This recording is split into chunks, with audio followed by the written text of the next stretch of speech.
Okay, this video contains notes for section 7.2, and that is about finding volumes of solids that are generated in different ways, and we'll talk about that now. So let's talk about the first type. Let's say we have some function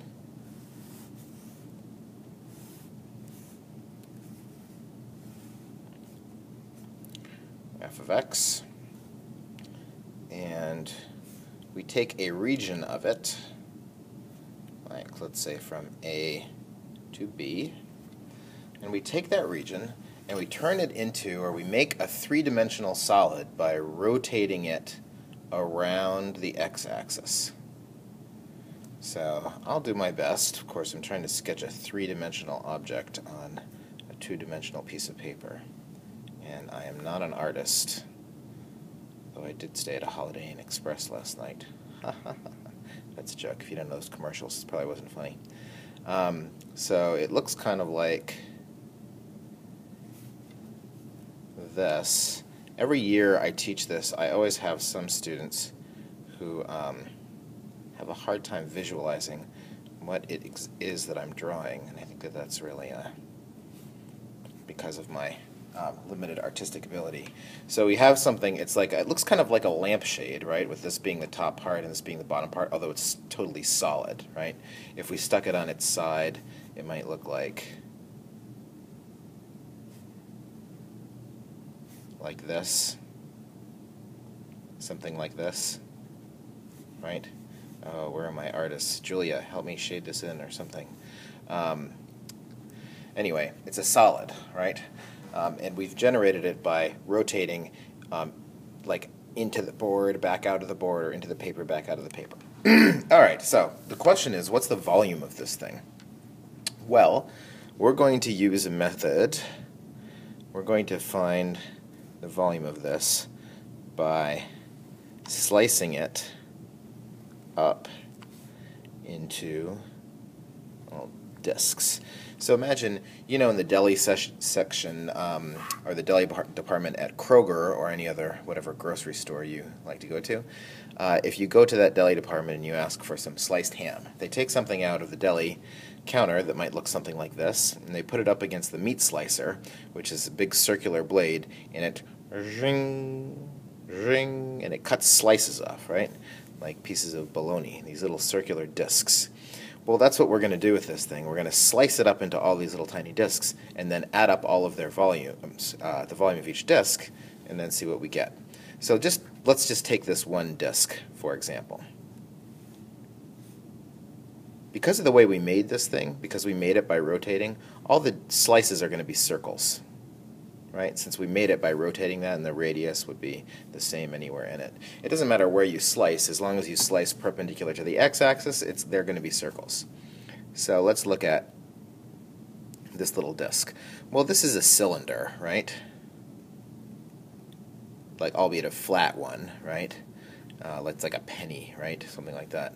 So what's the volume of a cylinder? Volume of a cylinder is equal to pi r squared h.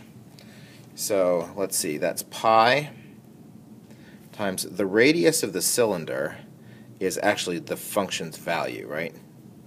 Times f of x squared times this. Now what we're going to do, maybe you saw this coming, we're going to let the width of the little slices get smaller and smaller and smaller and slice it into like infinitely many little strips. So although this would be like some little delta x, we're going to let it go down to dx. So the volume of each one of these slices is pi times the radius squared, and the radius is just the function value, times dx. And if we want all of the slices from here to here, if we want to sum up all the slices, well, the volume of our solid is equal to pi, which is a constant, so I'm going to pull it to the outside, times the integral from a to b of f of x squared dx. That is the formula for the volume of a solid for something that's rotated around the x-axis. And that's the basic idea. That will get you through this basic idea through 3 of the 4 different kinds of problems that we're going to encounter in this section. So let's see. We have a few more things to say about that. One of them is, well, let's do a quick example before we go any further. So here's an example. Let's find the volume of the solid that is generated by rotating y equals x squared around the x-axis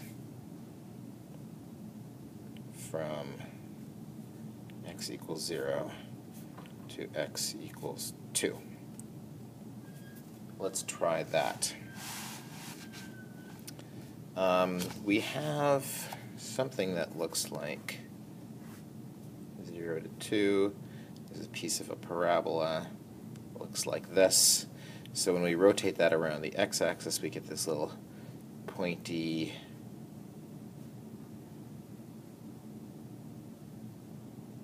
I don't know what you want to think that is, like a funnel sort of thing. You know the little thing at the Stanton Mall where you put the coin in and it rolls around like this, sort of simulating an orbit. I think there's a singularity, like a black hole here or something. Anyway, you get the idea.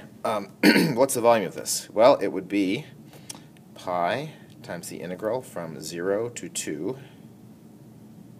of the value of the function. That's the radius of any one of those slices, is x squared. Squared, right? Radius squared, pi r squared dx. And that's x to the 4th. The antiderivative of x to the 4th is x to the 5th over 5 from 0 to 2. And that's 32 pi over 5. Ta-da! That's the volume of that thing. So this is considered to be an application of integration, albeit a rather abstract one. All right, so there's the basic idea. Well, what if you rotate something around the y-axis? Nothing to stop you from doing that, right? Let's see. Sorry about the little, let me see if I can find some paper that doesn't have all that grid stuff on the back. There we go. Okay. So let's say we want to, let's take the same, we'll take the exact same little bit of that parabola. Well, this is from 0 to 2, that's the point 2, 4, right? If this is y equals x squared. But let's say we want to take this now and rotate it around the y-axis. Well, because it's a very different shape.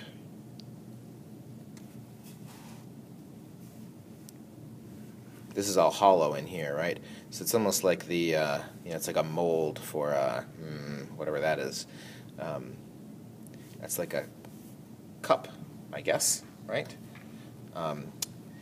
And the volume of this thing, well, let's see. This is a little bit trickier because the region we, oh, wait a minute. Oops.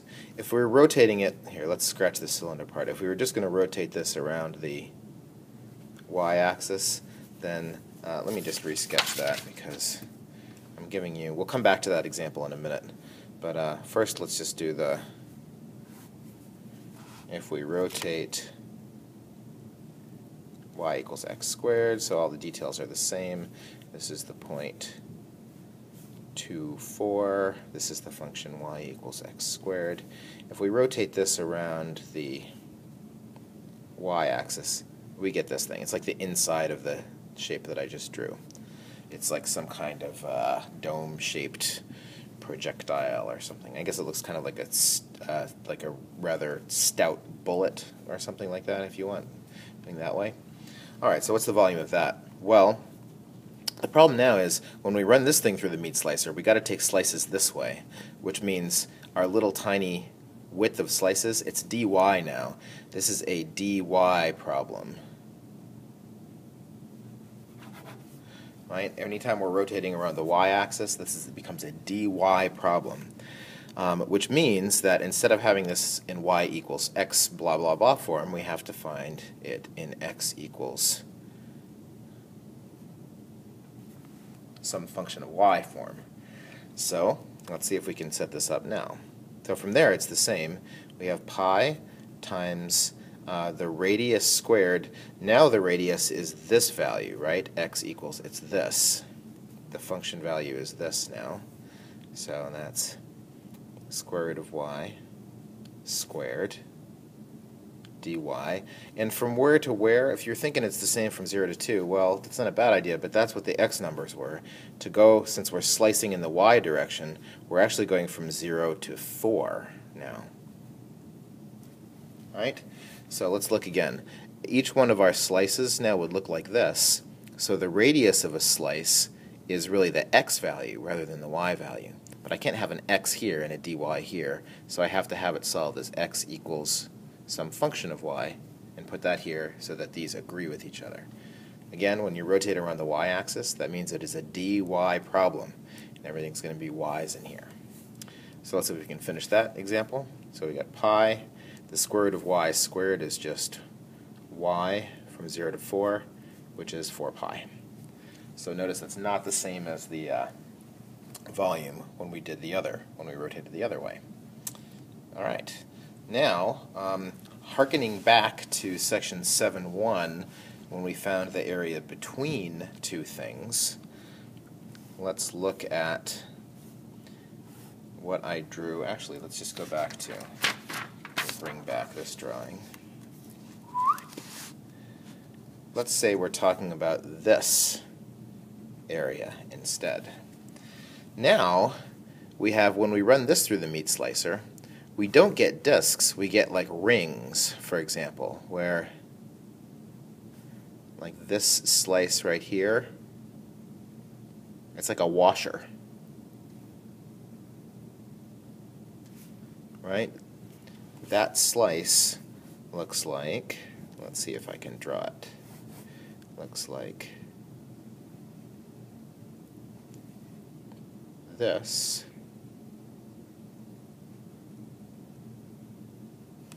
Right? And so how do we find the dimensions of this?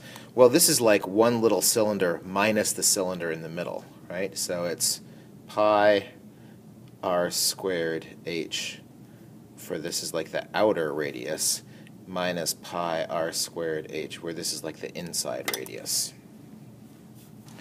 Now let's look at here and see if we can figure what those things are. Much like when we find the area between two curves, like we did in section 7.1, this is just the those two different functions, right? This is the function x equals 2 on the outside, and on the inside, this one is the function x equals the square root of y. Again, because I'm rotating this around the y-axis, I have to have everything in x equals form, because this is a dy problem. So, what do we have? I've got the integral from 0 to 4. I've got pi times the outside radius squared, and the outside radius is just staying the same. It's just 2, right? The outside edge of the cylinder is 2 all the time. So 2 squared minus the inside radius, which is the square root of y squared, and the dy, we can just put 1 dy here, right? Like we're factoring out the dy. Okay? So it's from 0 to 4, 4 minus y dy. The antiderivative of that is 4y minus y squared over 2. Oh, I feel like I just made a mistake in that last problem too, didn't I? Let's go back and fix that in a second. From 0 to 4, and plugging in, that's 16 minus 4 squared over 2 is 8. When you plug the 0 in, you just get zeros for both of those. So that is a volume of 8 pi. I'm going to go back and fix, let's see, Yeah, sorry, I never took the antiderivative here. This is y here, and that should be y squared over 2. So please go back. This is the previous example. And then 4 squared over 2 is, so that would be 8 pi. Right. Now, you might notice that as a matter of curiosity that this is 8 pi, this volume, and so is this one. Well, they're different shapes, right? It just means that the outside bit of this and the inside bit happen to be equal in volume, which means that, of course, the cylinder itself would have to have a volume of 16 pi. We could check and see if that's true. The volume of the cylinder, the whole thing, would be, which is the sum of the two volumes that we just found, right, would be pi r squared h. So pi, the radius of this thing is 2, and the height is 4, so pi r squared h would indeed be 16 pi. All right. I think that that's enough for these notes, and then we'll talk about other cross-sections besides circles in the next section of notes. That'll be 7.2, Part 2. All right. Oh, and we'll talk about also, the other thing is we didn't talk about in these notes what happens when you rotate around a different line. What happens, for example, if I want to rotate around the line y equals 2 instead of the x-axis? Then what? So we'll do those two different problems. We'll add that on in 7.2 Notes Part 2. Okay?